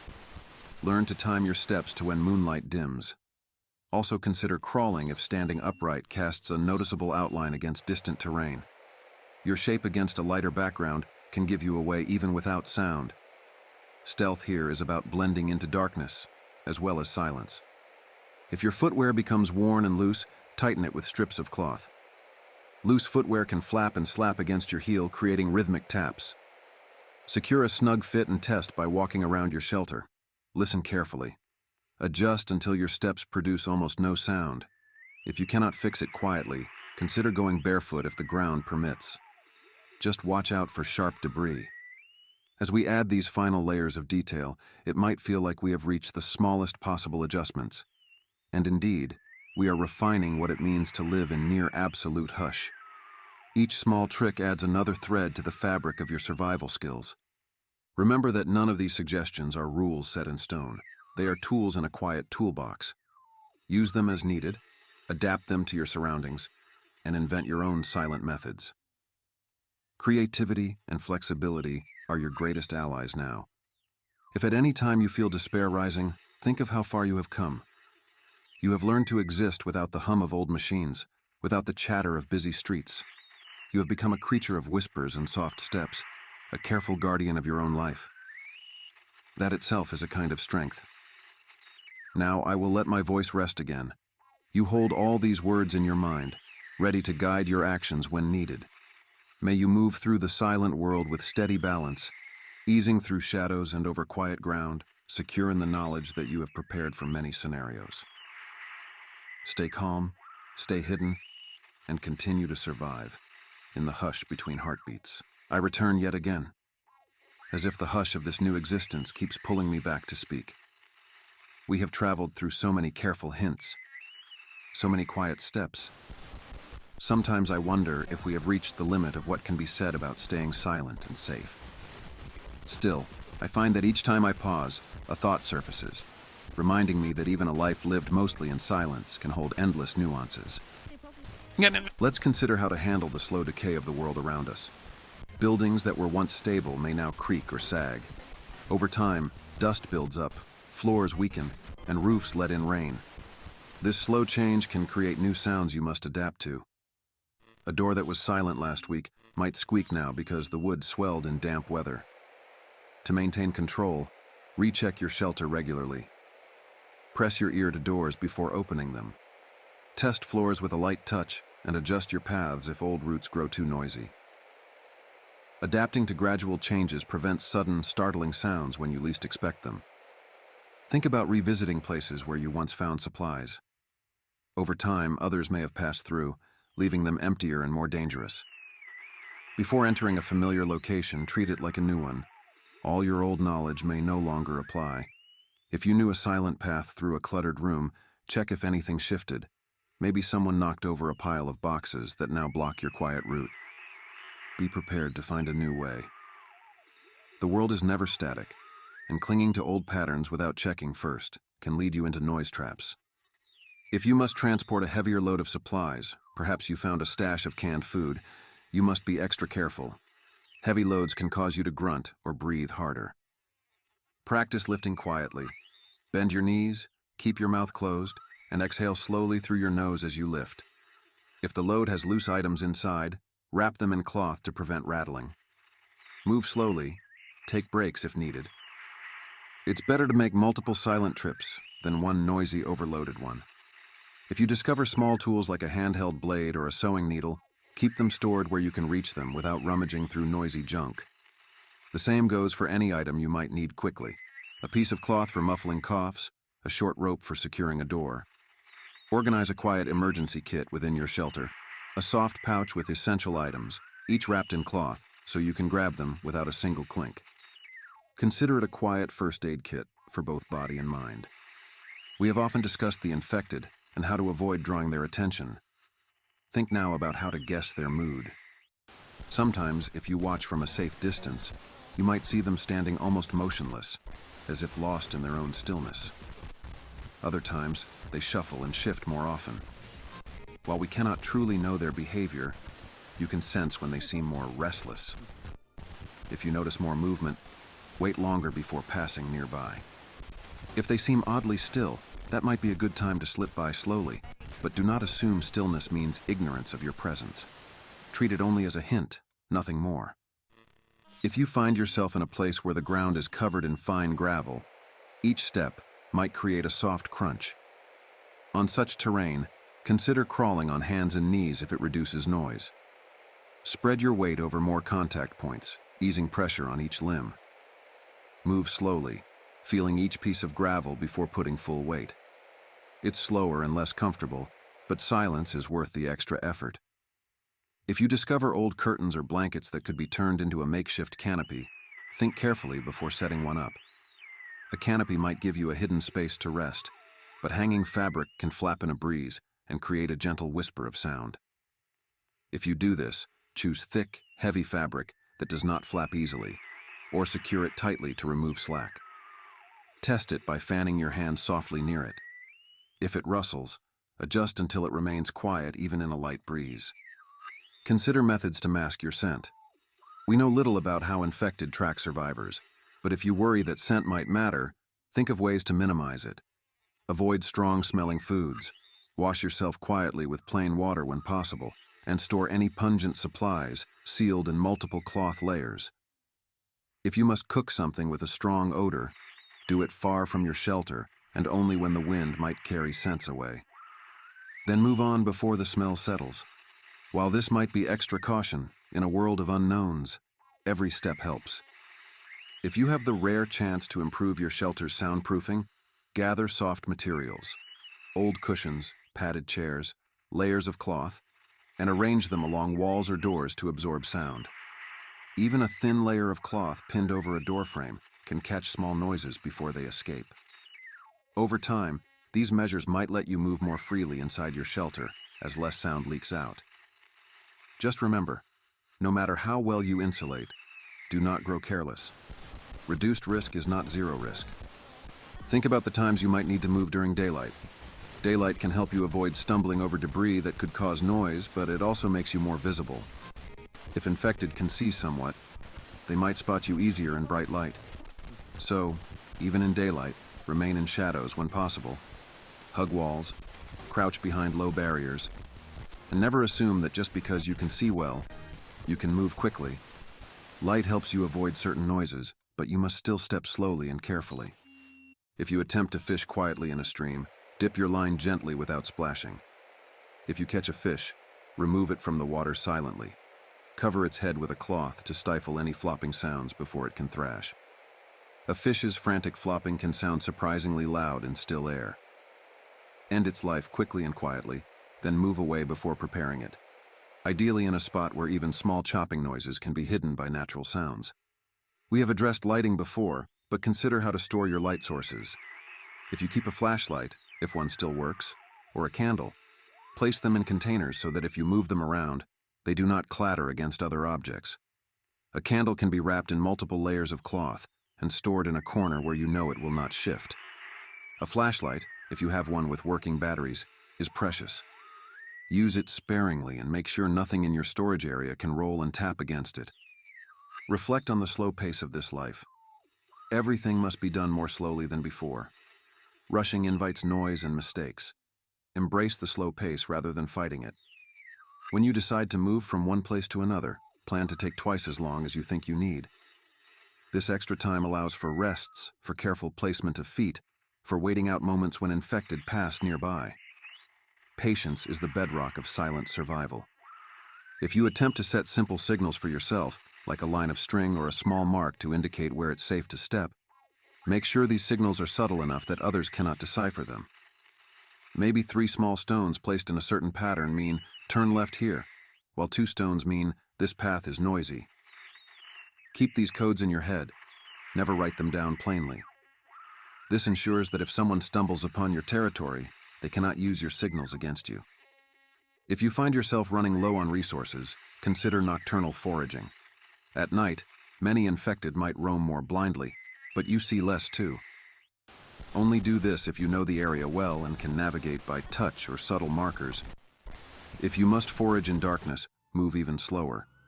Use your free hand to feel ahead for obstacles. Sniff the air for scents that hint at food or stagnant water. Listen carefully for changes in the hush, a subtle clue that something lies ahead. Night foraging is risky, but if done with extreme caution, it might yield results when daytime paths are blocked. If your muscles ache and you fear a sudden cramp that could cause you to gasp, stretch quietly at times of safety. Roll your shoulders, rotate your ankles, bend your knees. Keep your jaw loose to avoid clenched teeth that might click under stress. In a world where even a sudden breath can betray you, your body must remain flexible and calm. You are like a whisper given form, limber, poised, and ready to adapt. Think about seasonal changes more deeply. If colder weather comes, people might think infected slow down. Even if they do, cold also makes joints stiff and can cause you to stumble or shiver. Shivering produces a faint sound of teeth chattering or fabric rustling. To prevent shivering, bundle up quietly, layer clothes snugly. Use cloth strips to secure loose ends that might flap. Warmth prevents involuntary noise. In warm seasons, you may sweat more, risking a slip or a grunt if you lose grip on something. Wipe your hands often to keep them dry, ensuring a secure, silent hold on tools or supports. If you must dismantle something, like breaking down a wooden crate for firewood, consider soaking it in water first if that's possible. Wet wood might be slightly quieter to break apart, though heavier. Break it slowly, bending back and forth until it gives, rather than snapping it in one sharp motion. If no water is available, wrap the wood in cloth before applying pressure, muffling the sound of splitting fibers. Every small trick can reduce noise. If you happen to find seeds or edible roots and decide to cultivate a hidden garden, do it in a sheltered spot where you can tend it quietly.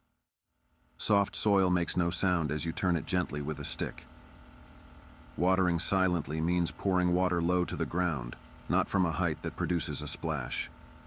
Harvesting should be done by hand, lifting roots slowly, shaking off dirt gently, rather than knocking them together.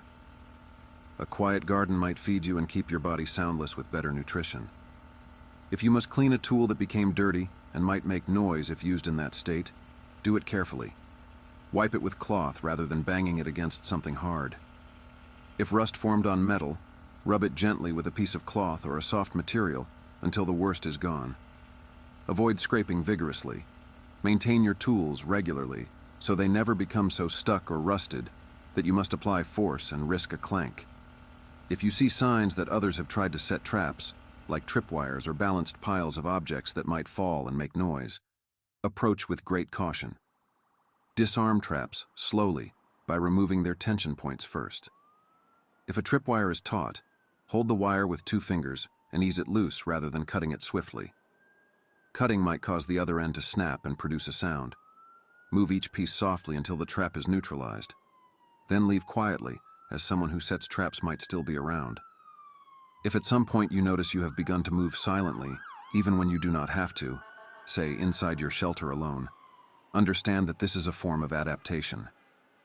It might feel strange to never hear your own footsteps, but it is good that you have developed these habits.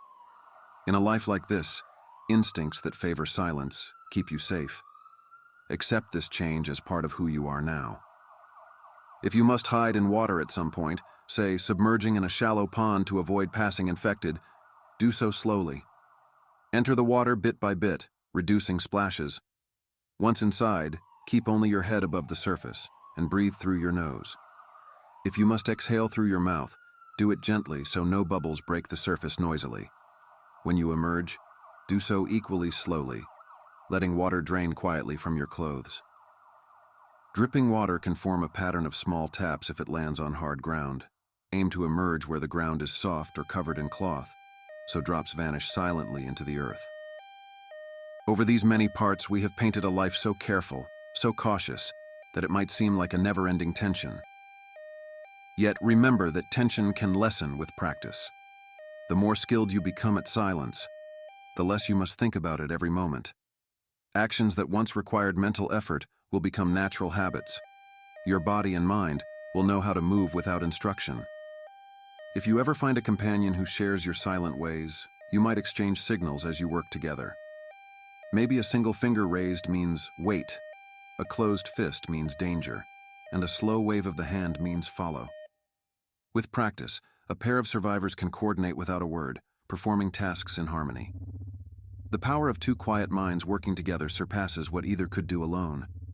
If you rely on memory for where you stored items, choose memory tricks that do not require writing anything down. Perhaps associate each item with a mental image.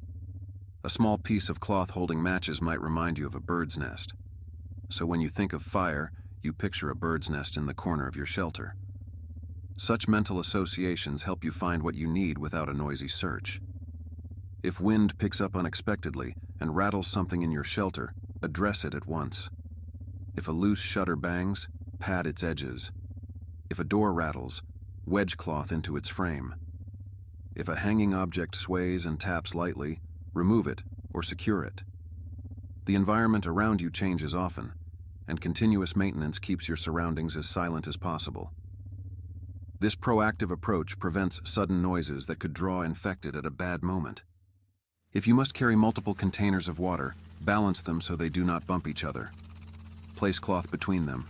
Carry them in a pack strapped firmly against your back so they cannot jostle. Check now and then for leaks. Drips can form tiny repetitive sounds that might be overlooked until it's too late. A single drip echoing in a quiet hallway is a beacon you do not want to provide. Consider how to rest your mind from fear. Even in silence, fear can build inside you. Spend a few moments each day just breathing slowly, listening to a calm sound. Maybe the soft rustle of leaves outside, or the faint trickle of water. Let that sound fill your awareness, pushing out anxious thoughts. A calm mind reacts better to sudden stress, letting you remain quiet when a startled scream might leap from an untrained throat. If you find old ropes that squeak when pulled tight, rub them with cloth or even a bit of grease to reduce friction. This helps if you must use them to haul supplies or secure a door. Always test ropes with gentle tugs before relying on them in a tense situation. The moment you need a silent pull, you do not want an unexpected squeak. If your shelter floor has small stones or debris that could cause noise if stepped on, pick them up and place them in a corner. Do not kick them aside, as a kick can send them rolling and tapping across the floor. Neat piles of debris, stored quietly out of the way, mean fewer surprises when you walk in darkness or haste. As we add these details, we see that no part of life is free from the need for caution. Even the simplest actions, sipping water, tying a knot, placing an object on a shelf, must be done with care. Yet through this careful living, you gain control over your fate. The infected and other dangers rely on noise or movement to find you. By removing those cues, you slip through their grasp like a ghost in the old world's ruins.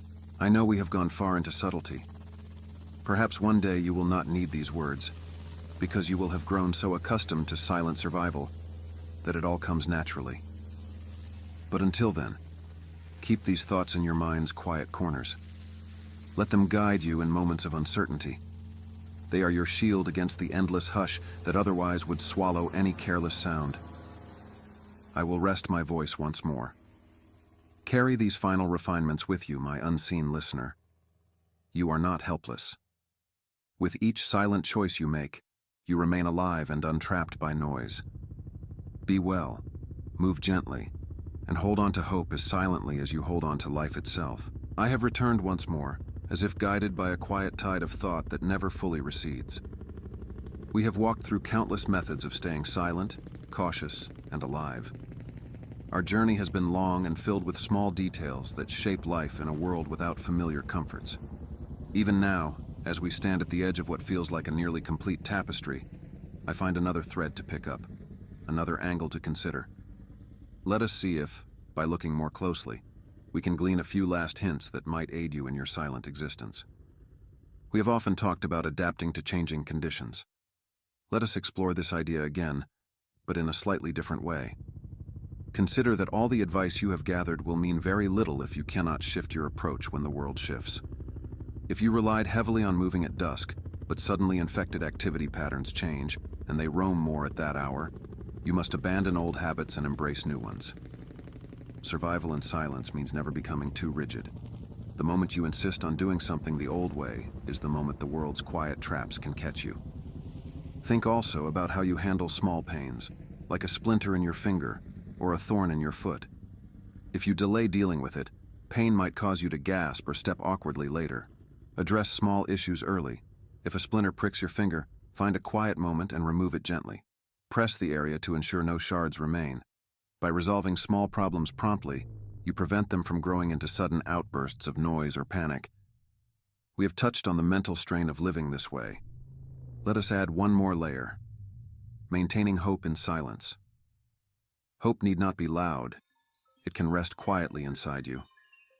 When you wake in your shelter, you might look at a small object you have kept, a smooth pebble, a piece of cloth from a better time, and let it remind you that you still care about living well, not just surviving. Hope can guide your careful actions. It can remind you why you go through all this trouble to remain unheard. If you attempt to navigate a place with uneven floors, broken tiles, shifted beams, consider distributing your weight by using a staff or pole. If you find a sturdy stick, wrap its bottom with cloth to prevent tapping sounds. Lean on it as you move, testing the surface before placing your full weight. It reduces the risk of a creak or snap when you step. A silent staff, well prepared, can turn uncertain footing into a more stable passage. If you must return to a location where you previously encountered infected, assume they may still linger or that new ones may have drifted in. Never rely on memory alone. Always approach as if for the first time, using all your senses. Listen carefully, crouch low, peek around corners without revealing too much of yourself. The fact that you survived there once does not guarantee an easy return. If hunger grows sharp, and you must prepare something like dried beans or grains, remember that even the act of chewing can create faint crunches in absolute silence. Soak such foods longer if you can, making them softer and quieter to eat. Chew slowly, with your mouth closed, pressing food between your teeth gently rather than grinding loudly. Eating softly helps you remain undetected, even if infected pass nearby while you dine. We have often spoken of listening to the infected and the environment. Let's now think about how to train your hearing further. When you have a safe moment, sit quietly and close your eyes. Try to separate each layer of sound you hear. Perhaps there's a faint drip of water, a distant shuffle of leaves, maybe a soft current of air through a crack in the wall. Over time, this practice sharpens your hearing, making it easier to detect unusual sounds when it truly matters. Enhanced hearing can warn you of dangers before you see them. If you have found a companion, even just one, consider dividing tasks to reduce noise. If one of you is better at moving silently over rough ground, let that person scout forward. If the other is better at handling delicate objects without clinking them, let them manage the supplies. By assigning roles based on who can perform them more quietly, you minimize risks. Teamwork in silence is like a dance where each partner knows their steps well. If you must break something open, a locked chest or a sealed drawer, attempt to weaken it silently over time rather than all at once. For instance, apply gentle pressure at intervals or pry a tiny bit, then stop and listen. If at any point it makes a noise, pause and wait. Let the environment settle again before continuing. Gradual, patient efforts can open containers without sudden cracks that echo through empty halls. Consider the problem of sneezing more carefully. Dust or mold might tickle your nose unexpectedly. To reduce this risk, keep your living space as dust-free as possible. Wipe surfaces gently with a damp cloth. Lay moist cloths over dusty areas before moving them, so particles do not float into the air. If you sense a sneeze coming, press your face firmly into a thick layer of fabric, and exhale slowly until the urge passes or becomes a muted hiss rather than a sharp sneeze. If you ever need to climb through a window, lift the frame slowly, pressing it upward in tiny increments to avoid sudden creaks. If it resists, try easing it from side to side gently. If the window is stuck, consider if there's a quieter path. Sometimes forcing a stubborn route is not worth the risk. Better to spend time finding a silent alternative than to risk a loud scrape that draws infected from afar. If you find tools that vibrate when used, like old hand drills or saws, be extremely cautious. The vibration can cause rattling that spreads through walls or floors. Before using any such tool, pad the area with layers of cloth or soft materials to absorb shock. Turn the tool slowly and steadily, applying minimal pressure. If it creates too much vibration, abandon the task or find another approach. Not every solution is worth the noise risk. Think about how to handle emotional strain silently. Tears may come at times. If you must cry, do it as softly as possible. Press your face into cloth. Let the tears fall silently. Avoid sobs that shake your body. Silent weeping can release tension without alerting anything outside. Emotional release is important, but must be managed as quietly as all else. If you must run at some point, maybe to escape a sudden threat, try to run on toes and balls of your feet, landing softly. Keep arms close to your body so sleeves do not flap.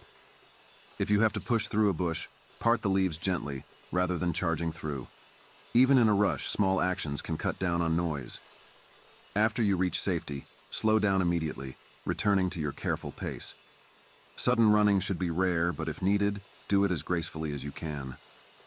If you decide to make a small hidden cache of emergency items outside your shelter, dig the ground quietly with a piece of wood instead of a metal tool that could clank. Remove soil slowly, piling it onto a cloth so you can lift and disperse it without noisy dumping.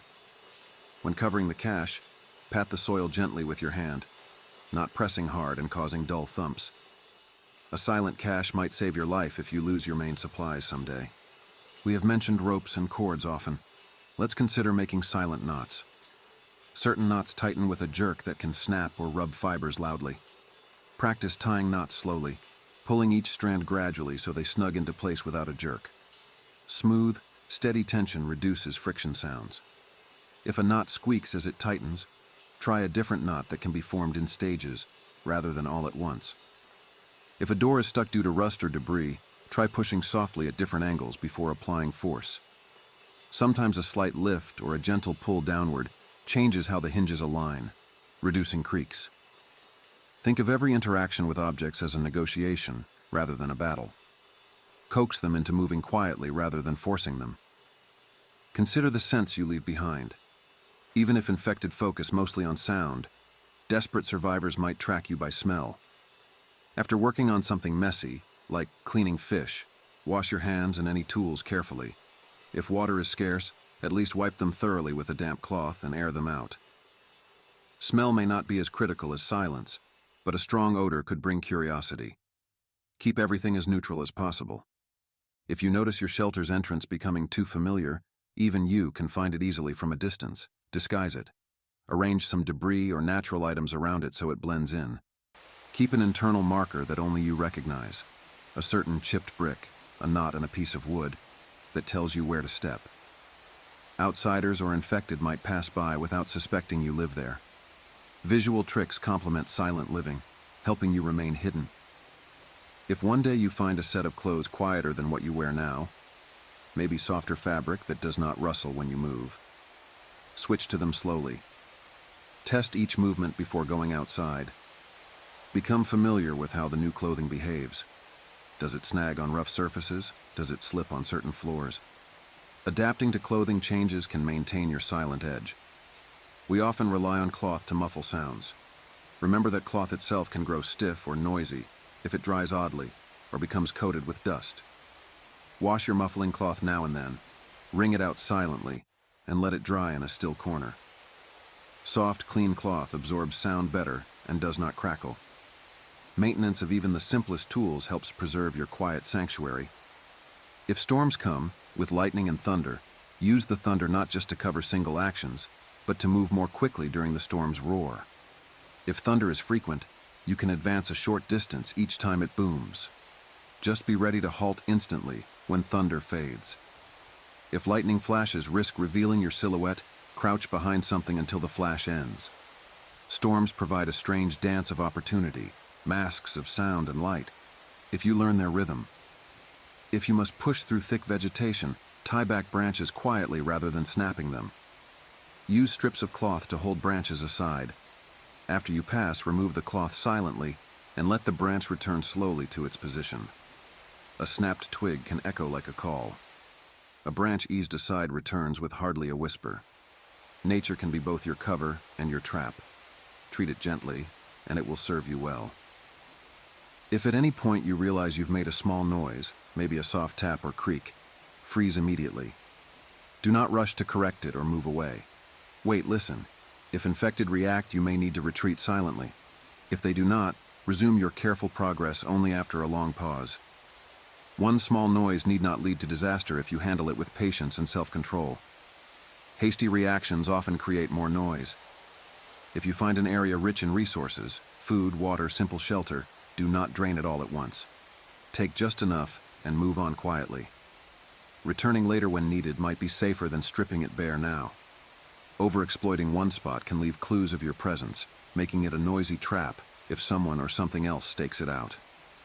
Balance your immediate needs with long-term stealth. We have discussed emotional release, but consider also quiet joy. If you find a small comfort, like a handful of berries, enjoy them slowly and silently. Smile inwardly. Let the sweetness remind you that life can hold small gifts even now. Quiet happiness can nourish your spirit, just as quiet caution guards your body. A balanced mind endures longer. If you spot another survivor who seems skilled in silence, maybe you watch them move without a single snap of twig, study their methods from a distance. Perhaps they have a trick you haven't considered, like using a particular stance or method of carrying supplies. Be open to learning from the environment and from observing others. No one's knowledge is complete, and every silent step can teach you something new. Think about simple repairs. If a board in your shelter loosens, fix it before it creaks loudly. Use wedges of cloth or soft wood shavings tapped in gently with your palm. Prevent problems rather than waiting until a noisy malfunction forces you into crisis. Silent survival thrives on foresight and preemptive action. As we approach what may feel like the final layers of advice, realize that silence is not just about sound. It's about harmony with your surroundings. You want to move as if you belong there, as if you are part of the quiet landscape. When you push a door, do it as if you are the door's friend, guiding it gently rather than fighting it. When you pick up an object, cradle it as if it's fragile and precious. This mindset turns every action into a peaceful exchange rather than a conflict. If you must sleep in a place not fully secure, sleep lightly. A shallow sleep pattern can help you wake at the faintest hint of danger. Train yourself to rouse at subtle changes, a slight increase in wind, a distant rustle. Light sleep may not be fully restful, but it could save your life. If you find a safer place later, then you can rest deeper. In these many parts, we have woven a web of quiet living, methods for moving, eating, drinking, building, hiding, and even feeling without making a sound. This tapestry of silence is your armor against a world that might devour any who are careless. You are no longer just surviving, you are thriving in a state of subtle grace. Perhaps now you hold enough wisdom to navigate even the most delicate challenges. Still, remember that no words, however many, can replace your own judgment. You must think constantly. Is this action safe? Can I make it quieter? Should I wait longer or move now? The advice we have shared forms a foundation, but you build the walls and roof of your silent fortress each day with your own careful choices. I will let my voice rest again. Carry these final echoes within you. Move through the quiet world like a gentle shadow. Slip through its cracks without a whisper. Live well, stay cautious, and hold tight to hope. Even in silence, you can find purpose and peace.